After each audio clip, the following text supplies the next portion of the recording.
Before we begin the story, don't forget to like the video and tell us where you watched it in the comments. Elias Ward rode back toward his cabin as the last light thinned across the plains. The sun was low, giving everything a dry, orange tint.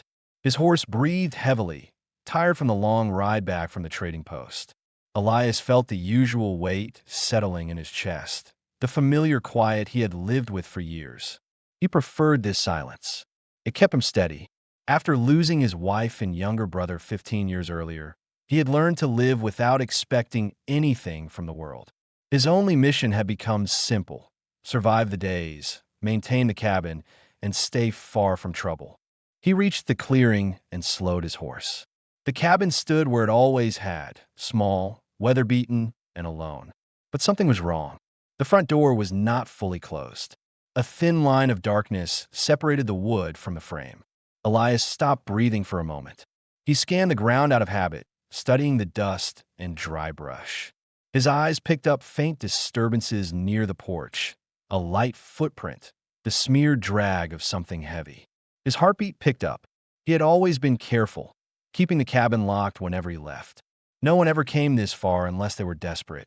He stepped off his horse quietly, rifle in hand, but held low. He listened.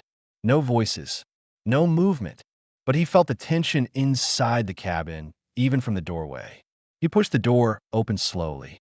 Inside, the room had a stillness that did not belong to an empty place. The air smelled of sweat, dust, and something sharp, fear, in the way a person's body carried it after running too long. The small table beside the wall had been bumped. A tin cup lay on the floor. His blanket was partly pulled off the bed. Then he saw her. A young Apache woman sat on the floor beside the far wall, half-dressed, her breathing uneven. Her long dark hair clung to her face and shoulders. Her clothes, torn deerskin pieces, were scattered on the boards. Her arms were bruised, and her hands shook as she tried to keep herself upright. She looked like she had been running for hours. When her eyes met his, she didn't scream. She didn't try to crawl away. She just stared, exhausted, confused, ready to collapse if he moved too quickly. Elias felt his grip tighten around his rifle out of reflex, but he also felt something else, the old, buried instinct to protect someone who couldn't protect themselves. It had once been part of who he was back when he had a family. He hated that the feeling returned so easily. He slowly lowered the rifle and set it against the doorframe. "It's all right," he said quietly. His voice was steady, but inside he was calculating every possibility. Was someone else nearby? Was she running from men who might return? Was she hurt so badly she might not survive the night? He had to make decisions fast. The woman's chest rose and fell in short, shaky breaths. She tried to pull a torn piece of clothing over herself, but her hands were shaking too much. Elias took off his coat and approached her with slow, clear steps. "I'm putting this down," he said. He placed the coat on the floor beside her, close enough for her to reach, but not close enough to scare her.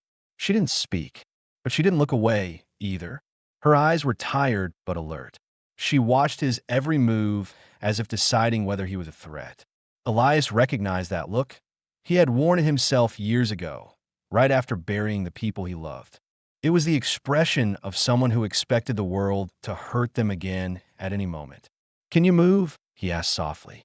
She swallowed hard and nodded once. She pulled the coat around her shoulders and held it closed with both hands. Elias noticed the bruises along her collarbone, the dirt along her legs, the dried blood on her knee. Whatever had happened to her had not been small. He crouched down, keeping his hands visible. "What's your name?" he asked. She hesitated. Her voice came out rough, barely above a whisper. "Naira." Elias nodded. "I'm Elias Ward." Her eyes flicked toward the door, toward the empty desert outside, then back to him. There was fear in her stare, but also a flicker of relief, like being here with him was safer than being anywhere else. Elias understood enough to know she hadn't come here by accident. She had chosen his cabin specifically, which meant she had seen him before. The trading post, maybe. He wondered what she remembered about him. A quiet man who kept to himself, who spoke only when necessary, who never raised his voice. That was probably why she came. He set a cup of water near her. Drink if you can. She reached slowly, her fingers trembling. When the water touched her lips, she closed her eyes, as if the simple act of drinking brought her back from the edge of collapse. Elias watched her carefully, thinking through the situation. She was hurt. She was alone. Someone had chased her here, and if they were still tracking her, they could arrive at any time. His responsibility became clear in his mind. He had to keep her alive, at least until he understood what she fled from. That was enough for now. He stood up, moved to the window, and looked out across the plains. The light was fading fast, and darkness would soon cover everything. It would be harder for anyone to track her at night, but not impossible. Behind him, Naira shifted slightly. He heard the faintest sound of pain, a breath held tight. "Don't worry," he said, not turning around. "You're safe for now." Inside, he wasn't fully sure of that. But he knew one thing. He couldn't leave her to face whatever had hurt her.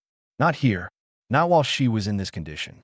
When he finally turned back toward her, she was watching him again with the same tired intensity, studying him, measuring him, trying to understand if he was someone she could trust. For the first time in years, Elias felt the weight of another person's survival resting on him, and he didn't step away from it.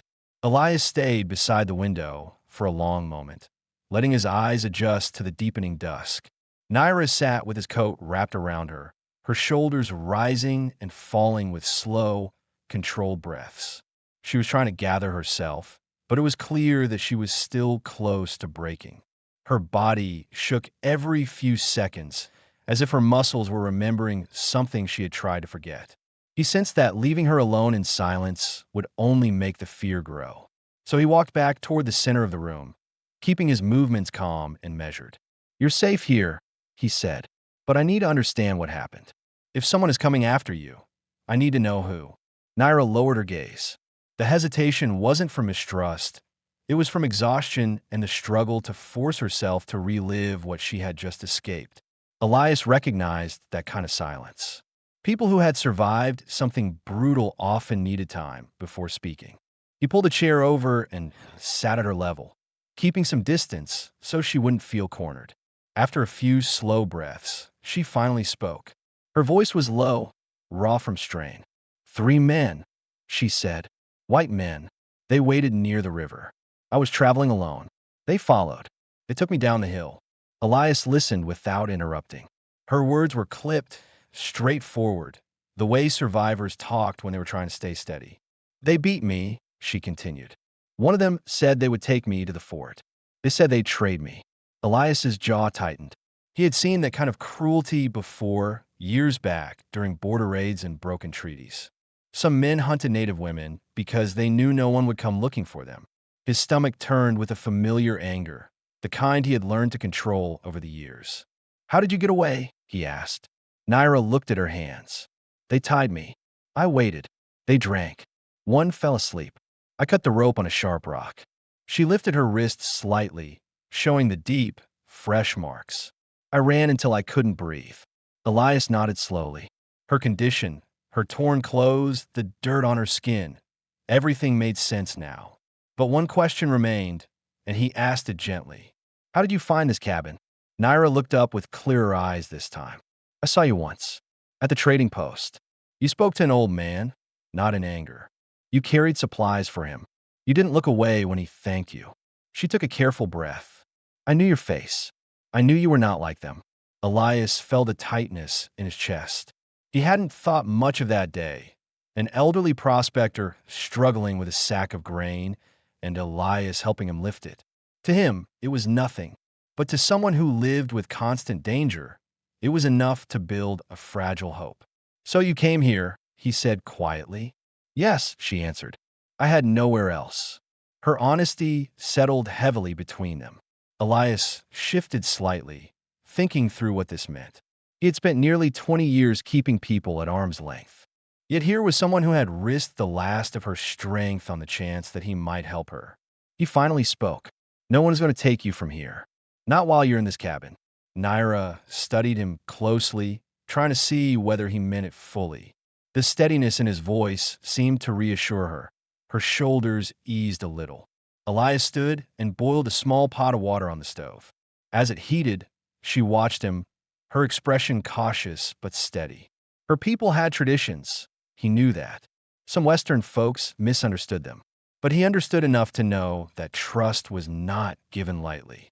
He tore a clean cloth and soaked it in the warm water. When he knelt beside her again, he paused before reaching out.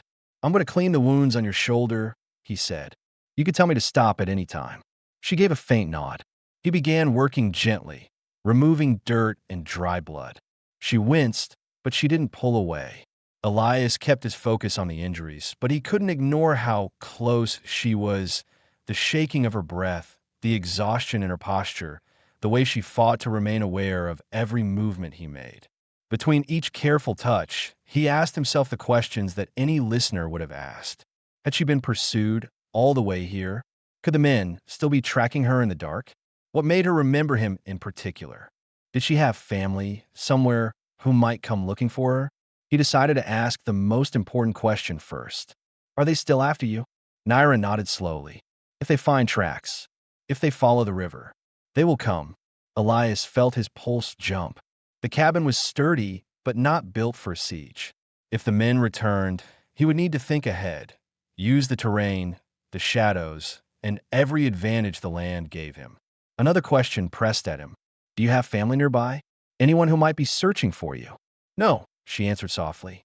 "My family died last winter. Sickness." Her face tightened with a familiar pain. "I was alone before they took me. That is why they chose me." Elias lowered the cloth and sat back. Her situation was worse than he had imagined. She had no place to return to, no community to shelter her, no family who might come to claim her. The only thing she had left was the decision she made to walk into his cabin. And now her fate rested partly in his hands. Naira pulled the coat tighter. "If I had not made it here, I would not be alive." Elias swallowed hard, feeling the weight of responsibility settle on him fully. He had not asked for this, but he could not turn it away. A woman in her condition, alone, hurt, hunted, would not survive another night outside. He placed the warm cloth aside and spoke with quiet certainty. "You're not going anywhere tonight. You'll stay here until you can stand again. And if those men come looking," he reached for his rifle and checked the chamber, "they won't reach this door." For the first time since he found her, Naira seemed to breathe without tension. Her eyes softened, and she let her head rest lightly against the wall. She wasn't safe yet, but she was no longer alone. Outside, the desert night settled in. The wind shifted softly across the porch. In the cabin, the lantern burned low, casting steady light over two people who had never expected to share a room. A quiet cowboy marked by years of loss, and a wounded woman who had run until she reached the only place she believed she might survive. The silence between them was not empty anymore. It carried understanding, caution, and the first trace of trust. And the danger waiting in the darkness made that trust matter even more. Night settled fully around the cabin, pressing against the windows with a quiet heaviness. Elias kept the lantern low, its flame barely strong enough to reach the corners of the room. Naira sat wrapped in his coat, her knees drawn close, her eyes half open but alert. Every distant noise, a shifting coyote, a gust of wind, the settling of old wood, made her head lift slightly. Elias noticed it every time. She was listening for riders, listening for the return of the men who had taken her. So was he. He moved to the window for the third time, staring out into a darkness so thick he could only make out vague shapes of rocks and brush. No firelight, no movement, but he knew the quiet could turn dangerous without warning. Men who kidnapped women were not the type to give up after one failed attempt.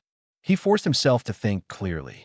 In Chapter 1 and 2, the listeners still didn't know how close the pursuers actually were, whether they had tracked her footprints, how skilled they were at navigating this land, what Elias would realistically do to prepare. Now he addressed these gaps without breaking the flow. He returned to the table and laid out his gear, his rifle, 2 cartridges, a knife, a small coil of rope. He didn't own much, he had never needed to. But tonight he might. Naira followed his movements with careful eyes. "Are they near?" she asked quietly. "Not yet," Elias answered. but they might be close by sunrise. How would they find this place? She pressed, her voice trembling at the edges. Elias sat across from her, leaning forward. You didn't cover your tracks, he said gently. You were running. Anyone would have done the same. He paused. But if they know the riverbank and the trails, they can follow the signs. All it takes is one of them being a good tracker. She nodded slowly, absorbing the truth. Her hands tightened around the coat. He continued, addressing another silent question one listeners would ask. Why doesn't Elias simply run away with her? Because it's impossible. The desert at night is deadly for the injured, and Elias has sworn never to abandon his home again, not after losing everything once before. We stay here, he said. Out in the dark, you wouldn't last a mile, and they'd see us if we moved with a lantern. Naira lowered her eyes. She knew he was right. For a long moment, the room settled into a heavy silence. Elias studied her. Her bruises, her exhaustion, the small flickers of strength still fighting not to fade.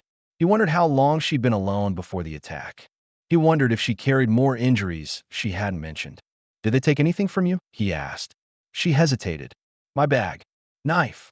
Water skin. Then her voice tightened. A necklace. My mother's.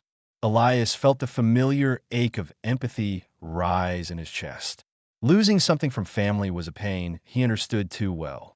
He didn't promise to get it back. Promises like that were careless. But he filed the detail away. If he crossed paths with those men, he would look for it. Can you walk? He asked. A little. Good. I need you to come to the back room. Her face tensed with apprehension. Not fear of him, but fear of movement.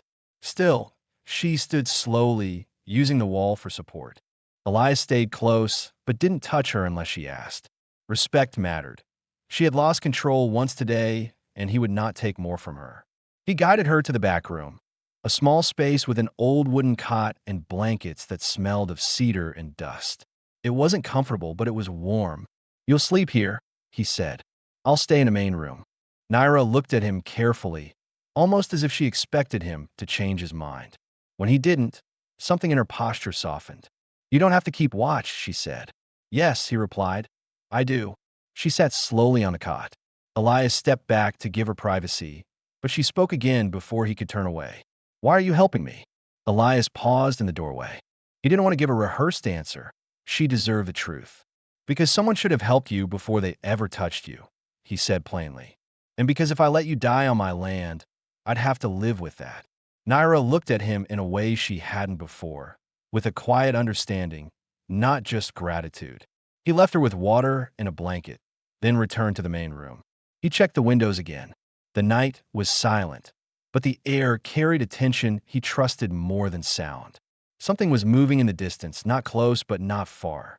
He blew out the lantern, letting the room fall into darkness.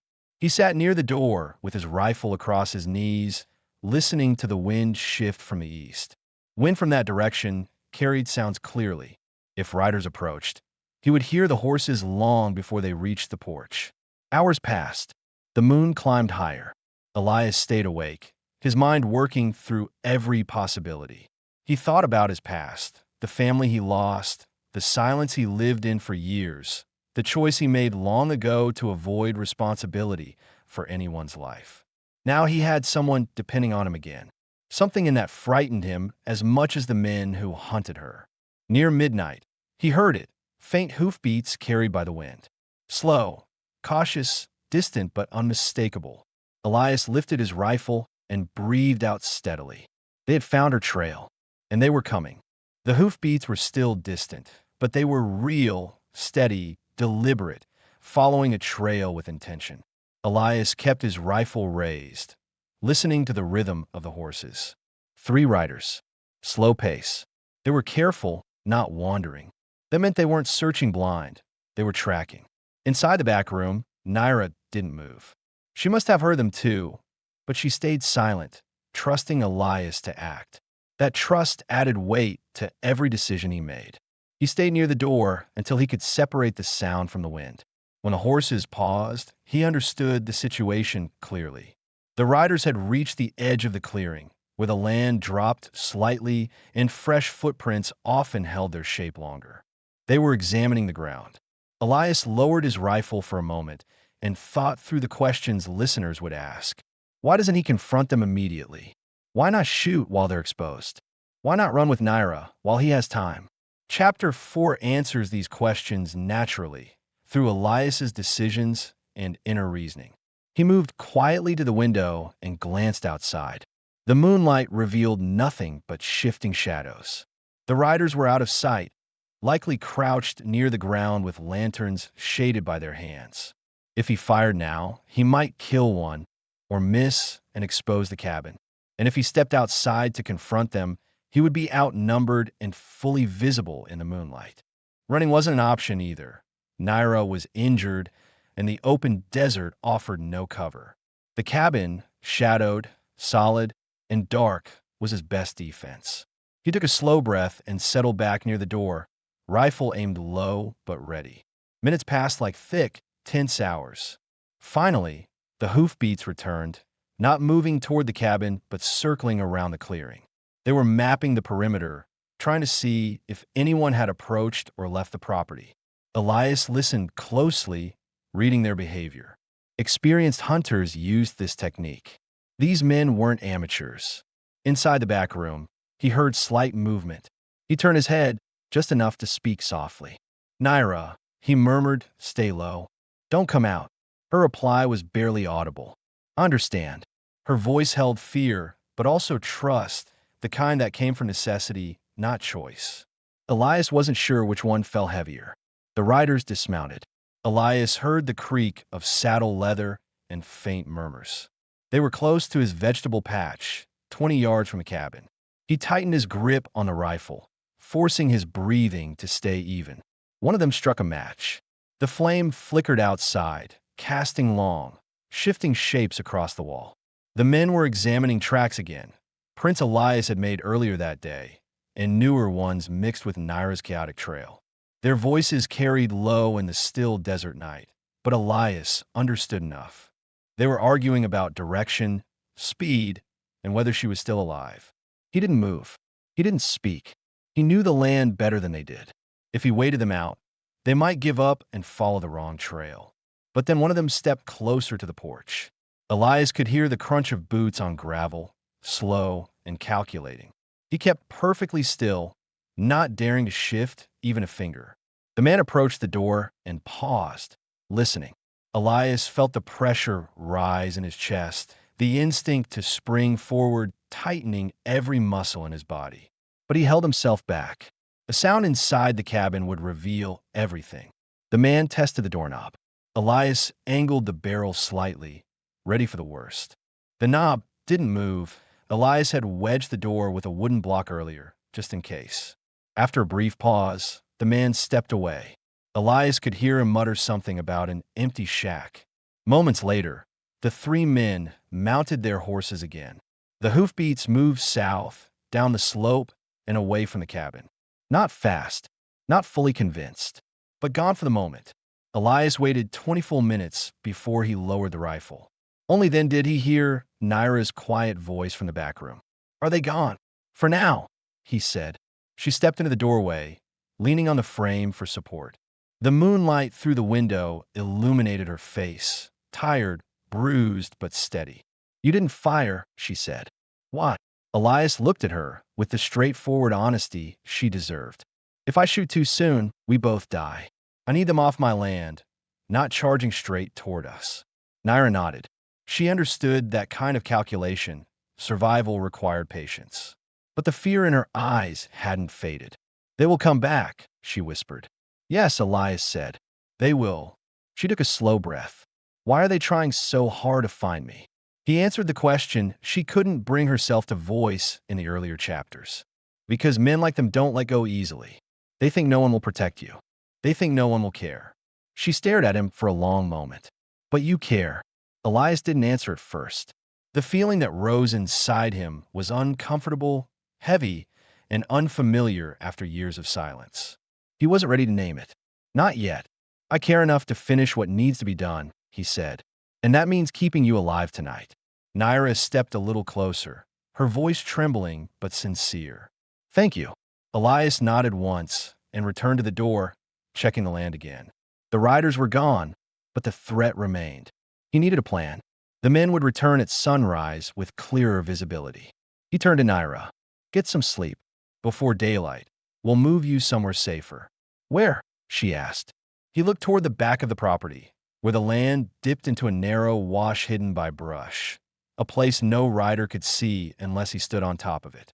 A place they won't find you, Elias said, and a place where I can handle them without risking you. Naira's breathing steadied. She trusted him enough to follow his lead. Outside, the desert settled into silence again, unaware of how dangerously close violence had come to the cabin. And for the first time in years, Elias Ward prepared himself not just to survive, but to protect someone else. Elias rose before dawn, long before the horizon showed any sign of light. The cabin was cold, and the floorboards carried the quiet chill of early desert morning.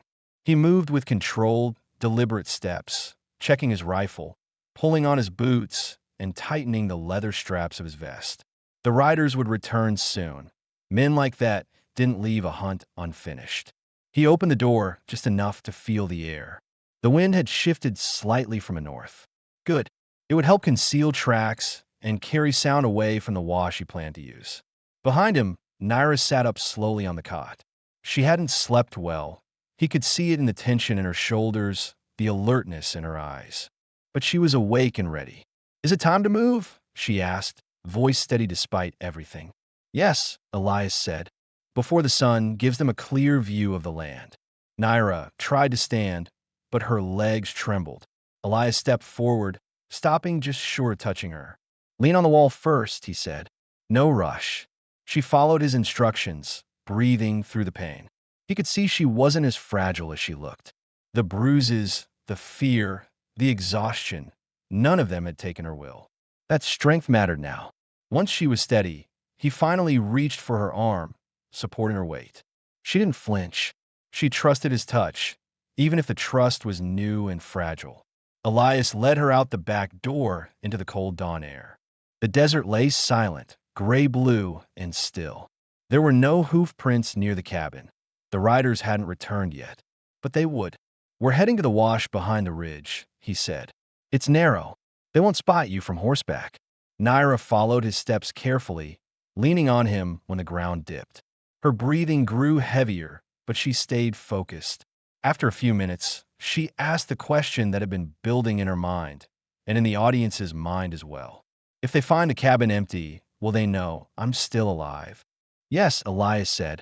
Those men know how to read signs. They'll see 2 sets of tracks leaving. They'll know someone helped you. And they'll come for you too? She asked. They'll come for both of us, Elias replied. Naira watched him as they walked. She needed something answered now, something she had been holding back since the night before. Why risk yourself? She asked quietly. You owe me nothing. Elias slowed his steps. He didn't want to soften the truth. She deserved honesty. I've lived alone a long time, he said. After losing my family, I kept to myself. I didn't want to be responsible for anything or anyone. He paused, searching for the right words, not sentimental ones, but true ones. But when someone comes to my door hurt and running for their life, I won't turn them away. Not again. Naira absorbed the weight behind his words. Now she understood something listeners would also wonder. Elias wasn't just helping her out of duty. He was confronting the part of himself he had buried for years.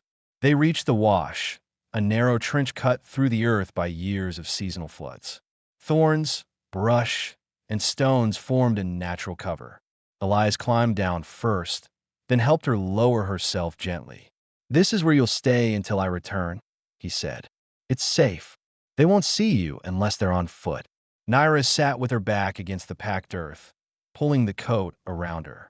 Return, she repeated. You mean to face them alone? Elias nodded. She shook her head weakly. 3 armed men against 1? You'll die. No, Elias said plainly. Not if I choose where the fight happens. Naira's eyes widened, fear pushing through her exhaustion.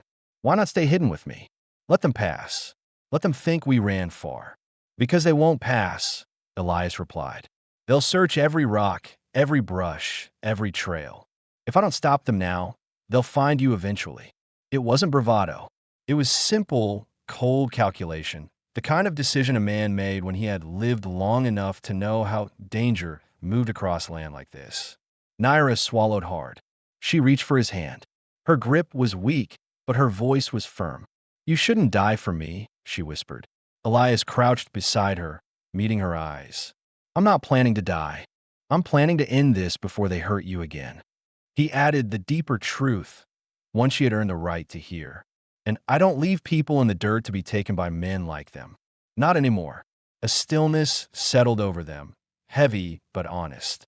Naira blinked hard, fighting tears, not from fear but from something deeper. She had lost her family.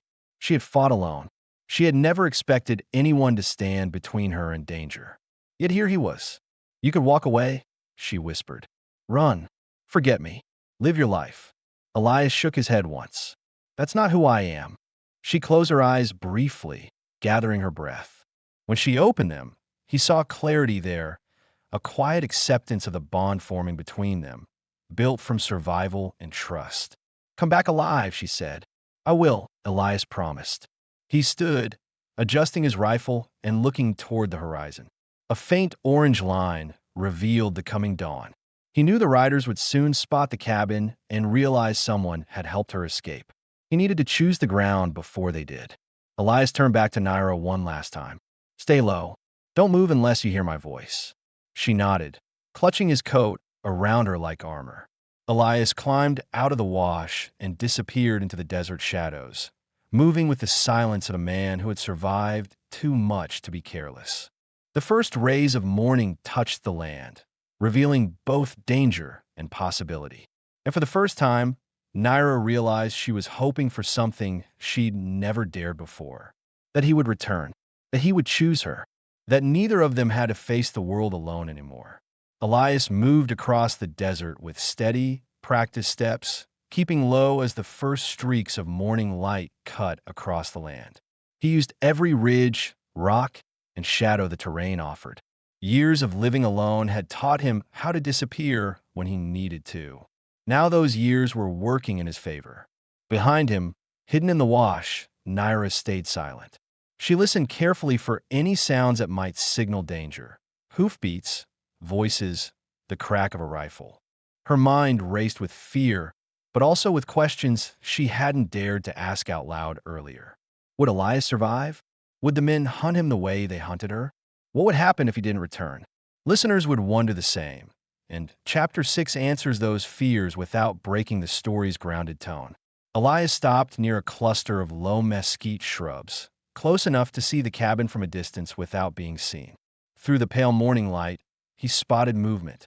3 riders approached the cabin slowly, their silhouettes sharp against the brightening sky. He crouched deeper into the brush, tightening his grip around the rifle. The men dismounted and began searching the area again, more aggressively this time.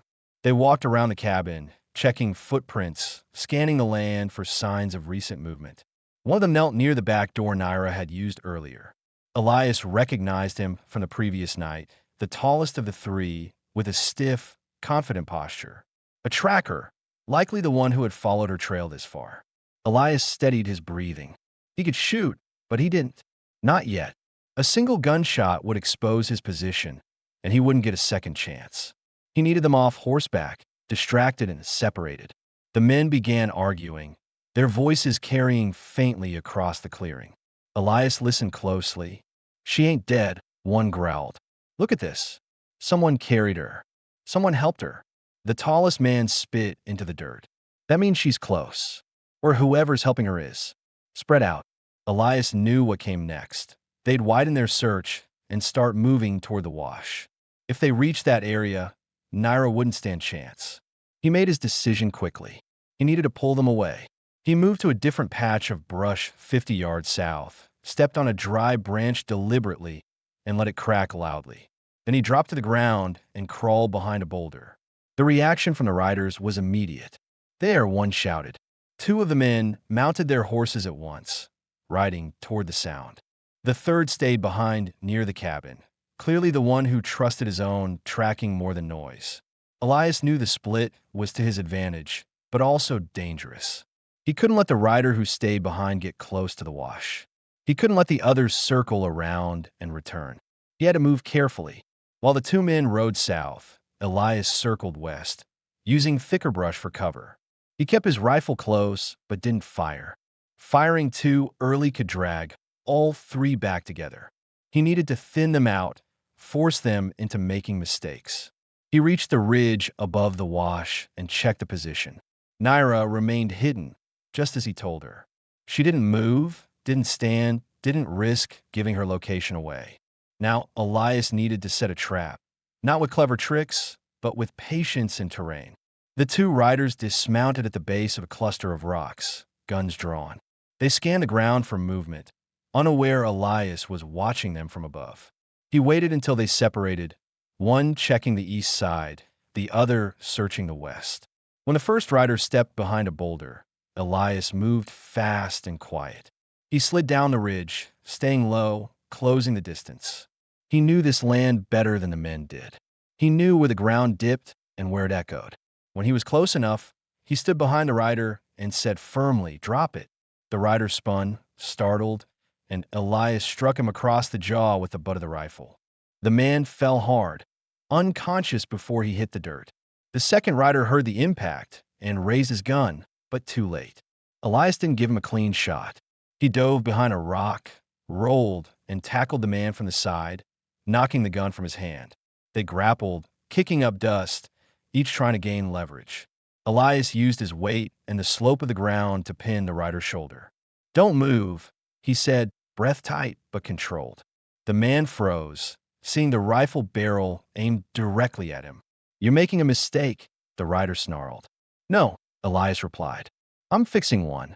He tied the man's hands with the coil of rope strapped to his belt, then dragged him next to the unconscious rider. Neither was going anywhere. But the third man, the tracker, was still unaccounted for. Elias climbed back up the ridge carefully, focusing every sense on the land around him. His heartbeat slowed as he listened. A faint sound reached him, the crunch of footsteps near the cabin. The tracker was heading toward the wash. Elias moved fast. He slid down the far side of the ridge, careful not to make noise. He sprinted along the edge of the wash, his breath tight but steady, his mind locked on one thought. He had to reach the tracker before the tracker reached Naira. He reached a bend in the wash and climbed up the side, peering over the brush. The tracker was 40 yards away, moving slowly, scanning the ground. He was heading straight toward where Naira hid. Elias raised his rifle and aimed, but the angle was bad. Too much brush, too easy to miss, and hit a rock, giving away his position. He moved left, stepping lightly, looking for a clear shot. Naira's safety depended on seconds. The tracker stopped suddenly, kneeling to inspect a disturbed patch of dirt. Elias's pulse quickened. If the man recognized any trace of movement, he'd find her. Elias took a breath and shifted again, finally seeing a clean line of sight, the tracker's shoulder and back exposed. He steadied the rifle. Then the tracker spoke into the silence, voice low and sure. "I know you're close, girl. Ain't no use hiding." Naira didn't move, didn't breathe, didn't betray her location. Elias exhaled slowly and pulled the trigger. The shot cracked across the desert. The tracker dropped instantly, collapsing forward into the dirt. Silence followed, deep, heavy, and final. Elias stayed still for several seconds, making sure the shot hadn't drawn others. When nothing moved, he lowered the rifle and climbed down into the wash. Naira stared up at him from her hiding place, eyes wide with shock and relief. She wasn't trembling.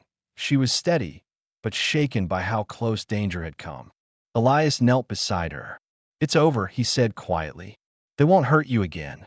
She looked at him for a long moment, breathing unevenly. "You saved me," she whispered. Again, Elias held her gaze. "I told you I would come back." Something changed in her expression, something quiet, deep, and certain. It wasn't sudden affection or desperation. It was the understanding that he had chosen her life over his own safety. She reached out, her fingers brushing his hand in a small, deliberate gesture. "This means something," she said softly. Elias didn't pull away. He didn't run from the meaning behind her words this time. For the first time, he accepted it. Elias and Naira stayed hidden in the wash for several minutes after the gunshot faded into the desert air. He kept his eyes on the ridge, watching for any sign of movement. The first two riders were tied up and unable to warn anyone, and the tracker lay motionless where he fell. Still, Elias waited. He had learned long ago that danger didn't end just because the last bullet was fired. When he was certain the land around them was still, he finally lowered his rifle and turned to Naira. "We need to move," he said calmly. "There might be others coming." Men like them often travel with friends. Naira nodded, taking a slow breath. Her strength was still returning, but the fear that had controlled her before had eased. She trusted him now, not just because he saved her, but because he kept his word, made decisions carefully, and treated her with the steady respect she had not felt since losing her family. Elias helped her climb out of the wash. Her steps were unsteady, but she managed with his support. As they reached the top of the ridge, the early sunlight broke over the horizon, revealing the land clearly for the first time since the night before. Naira saw the tracker's body lying still on the dirt. She tensed, gripping Elias's arm. "Did he see me?" she asked quietly. "He was close," Elias answered. "Too close." She swallowed hard, processing how narrow her survival had been. Listeners might wonder now, what happens to the two unconscious men? Will they seek revenge later? Will Elias simply let them go? How will he protect Naira from future danger? Chapter 7 addresses these questions naturally as events unfold. Elias guided Naira toward the two tied riders at the base of the rocks. One was still unconscious. The other glared up at Elias with bitter fury. When he saw Naira step into view, that fury sharpened.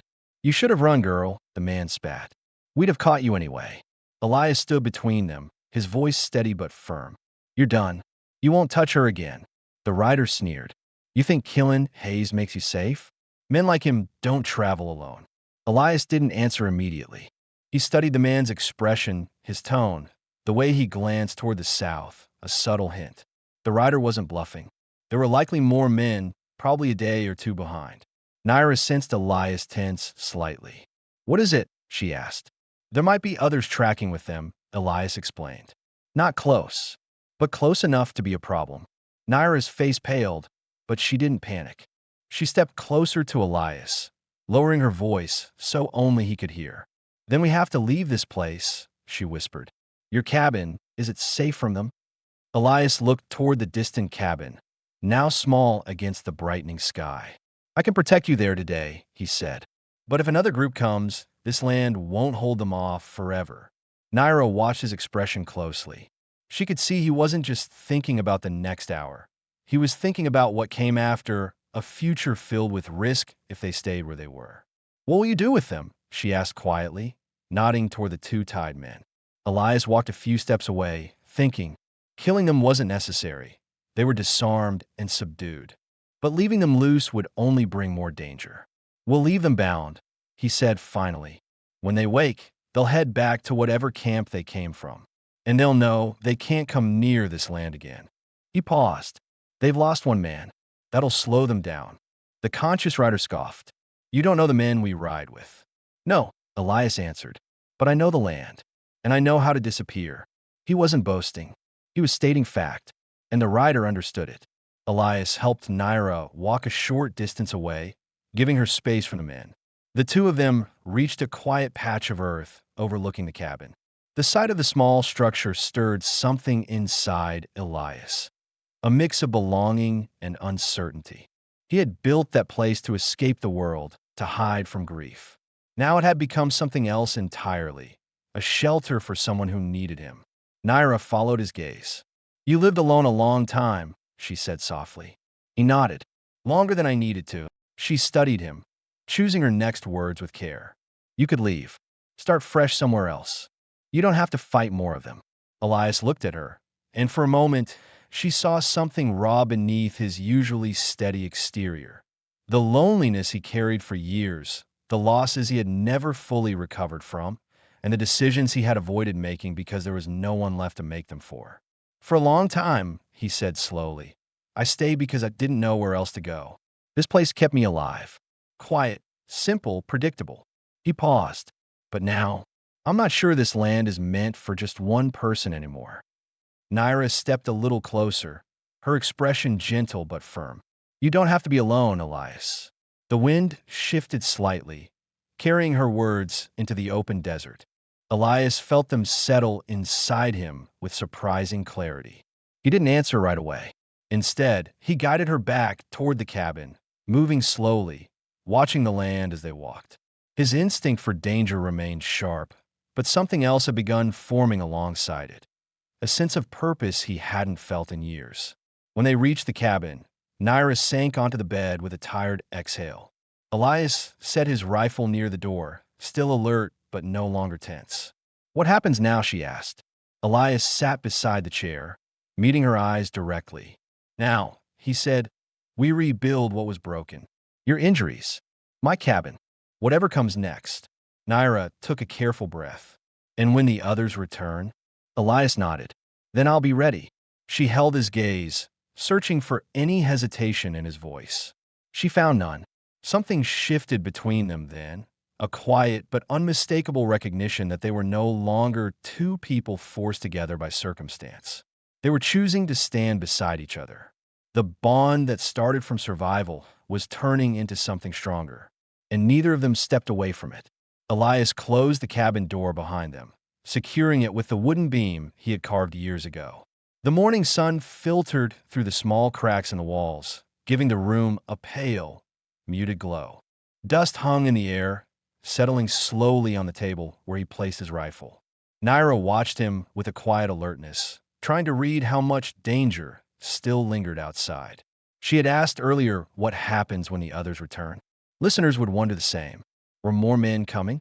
Would Elias be forced to fight again? Was their safety temporary? Chapter 8 resolves these questions without losing the grounded realism of the story. Elias checked each window, making sure the shutters were tight. Then he stepped back and let out a long, controlled breath. For now, we're safe, he said. Naira sat at the edge of the bed, her back straight despite her pain. For now, she repeated softly. He heard the hint of fear in her voice, but also something steadier, determination. She wasn't the same woman he found trembling on his floor. Despite her injuries, she had regained a part of herself in the last 24 hours. Elias respected that more than he could say. He sat on the chair across from her, leaning forward with his elbows on his knees. We need a plan, he said. Those two men will wake up. They'll head back to wherever they came from. Once they reach their camp, word will spread. And more will come? Naira asked. Maybe, Elias replied, but not right away. It'll take them days to regroup. And when they do, they won't know how many people live here. They lost one man, two captured and humiliated. They'll be cautious. She nodded.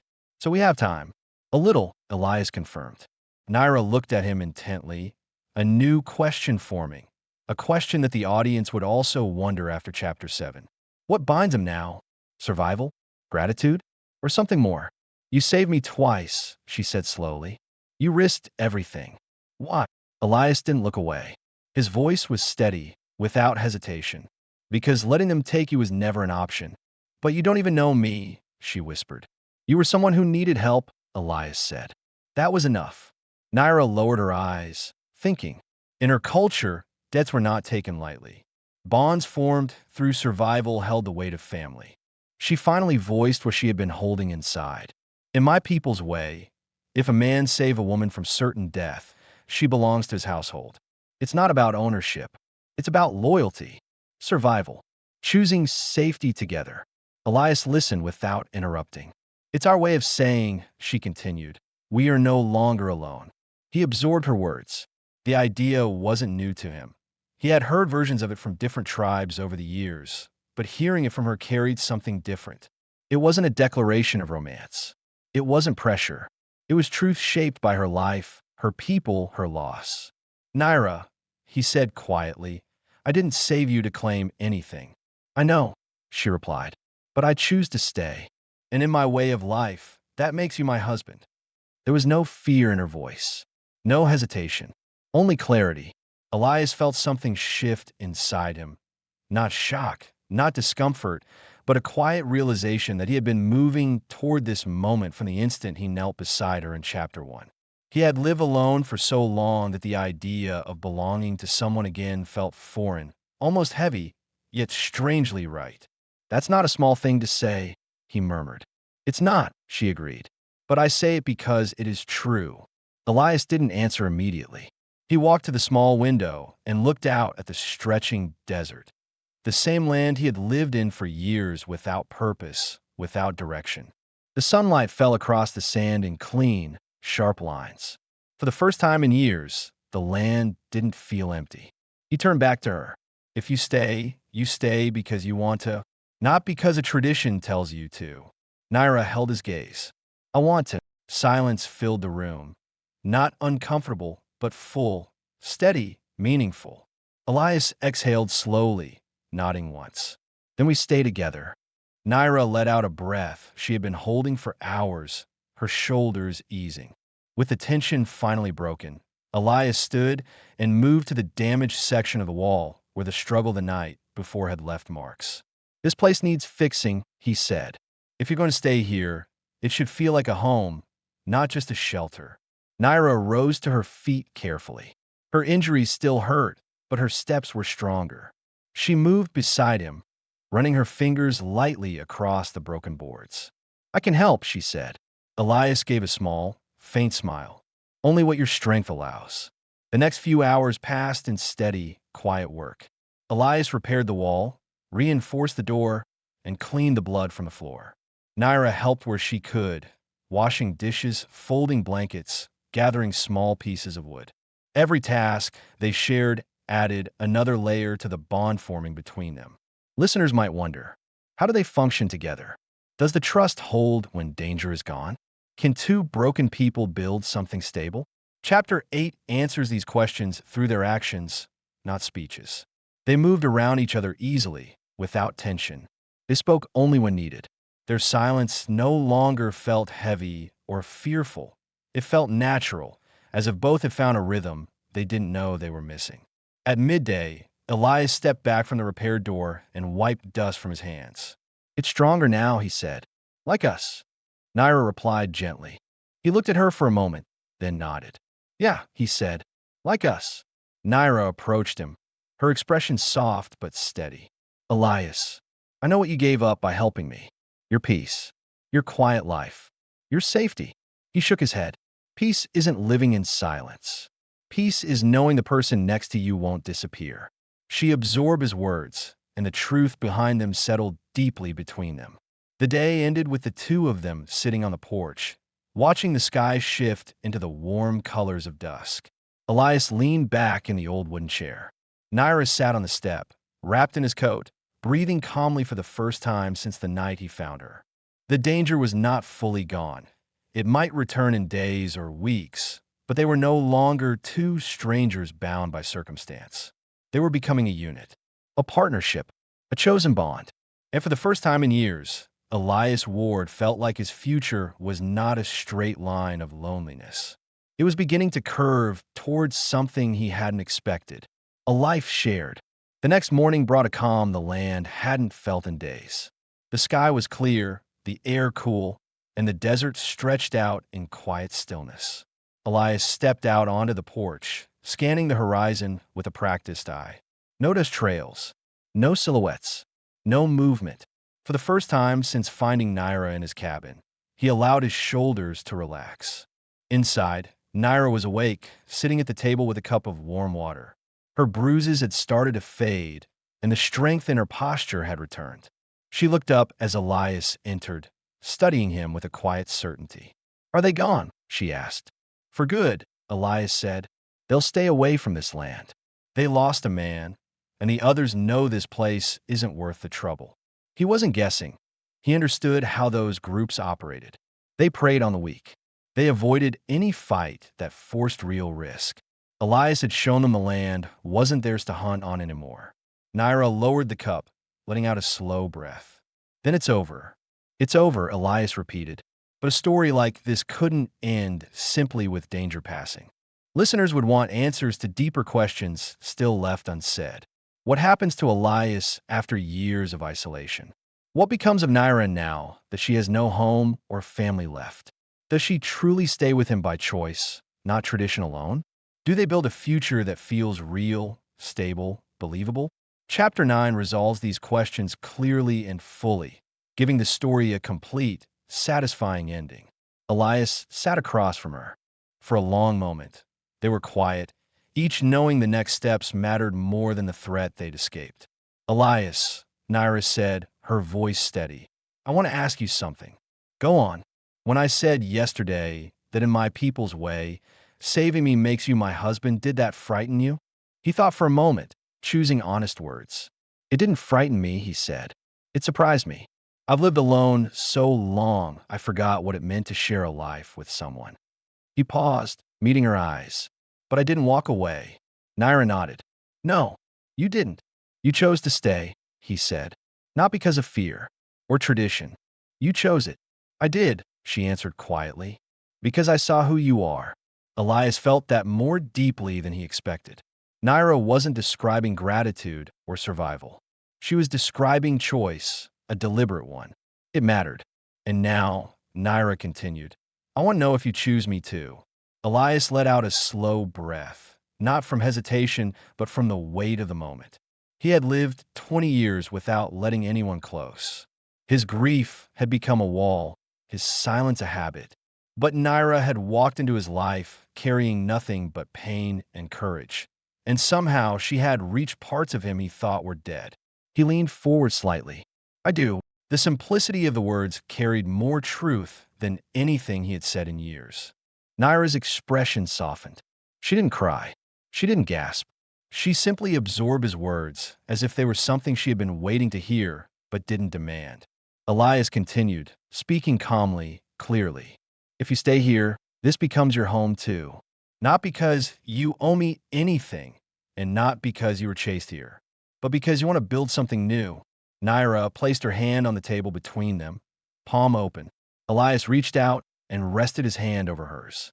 It was a small gesture, honest, intimate, grounded. I want to build that, she said. So do I, Elias replied. With the decision made, the chapter shifted naturally to what listeners would want next, the construction of a shared future, not just survival.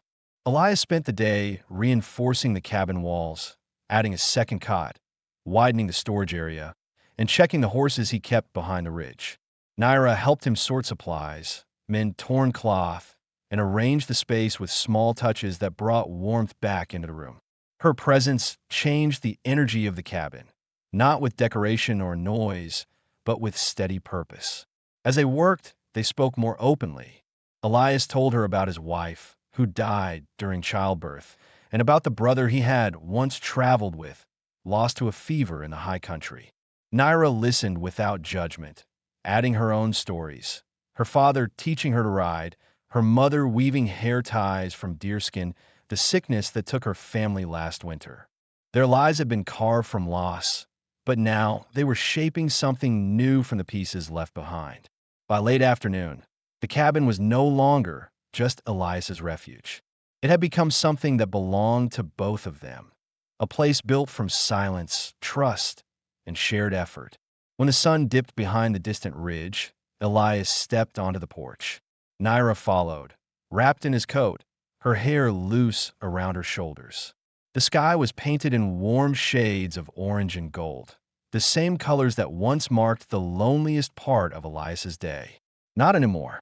He gestured to the land spread out before them. If you stay, this is yours too. Naira looked at the horizon, then at him. I stay, she said softly. With you. He nodded, the decision settling inside him with unexpected calm. Then we start fresh tomorrow. Together. Naira took a seat on the porch step. Elias sat beside her, their shoulders touching lightly. The contact was simple but full, the kind of closeness that didn't ask for words. A long silence passed, but it wasn't empty. It was steady, warm, shared. Elias spoke once more quietly. You're safe now. Naira leaned just slightly into him. Because you stayed, she said. No, Elias replied, looking out across the land. Because we both did. The sky darkened into night, and the desert cooled. The danger was gone. The loose threads were tied. There are no more questions waiting in the shadows.